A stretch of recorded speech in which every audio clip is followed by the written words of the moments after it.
જીતશે તો એથી નારા આવતા હતા કે રઘુભાઈ તું આગે बढ़ो हम तुम्हारे साथ છીએ. રમેશભાઈને 10 મળે એના કરતી રઘુભાઈને વધારે મળશે. રઘુભાઈ મોટા કરવા હોય તો આપણે બધા એક થવાની જરૂર છે. રઘુભાઈએ ભાષણમાં કહ્યું કે કોંગ્રેસના શાસન વખત રબારિયાને ભેંસો ચારવા માટે કે તમામે તમામ કામ કરવા માટે મંડળીઓને જમીન આપી. એ જમીન ખાલસા કોને કરાવી એવું નામ જો બોલીશ. આ રાજની અંદર રબારી સમાજની તમામે તમામ મંડળીઓને ખાલસા કરવાનું કોઈએ કામ કર્યું હોય તો નીતિનભાઈ પટેલે કર્યું. હું એનો સાક્ષી છું. એટલે આપણે શું કરવું કે ના કરવું એ તમારે નક્કી કરી લેવાનું.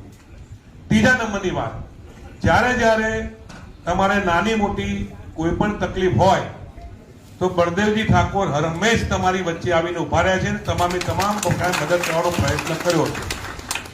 બીજું કે જે ભારતીય જનતા પાર્ટીના લોકો તમને મત માંગવા ભારતીય જનતા પાર્ટીના લોકો તમારી વચ્ચે આવે છે, મારે એમને એટલો તમારા આગળ સવાલ કરાવવો છે કે રબારી સમાજનો કોઈ પણ આઈપીએસ અધિકારી હોય, ડેપ્યુટી કલેક્ટર, મામલતદાર હોય કે પીઆઈ હોય કે પીએસઆઈ હોય કે આપણો સામાન્યમાં સામાન્ય કોન્સ્ટેબલ હોય, જે લોકો મત લેવા માટે આવે છે એને સોસાયટીમાં કોઈ ઘર ભાડે આપે છે ખરા?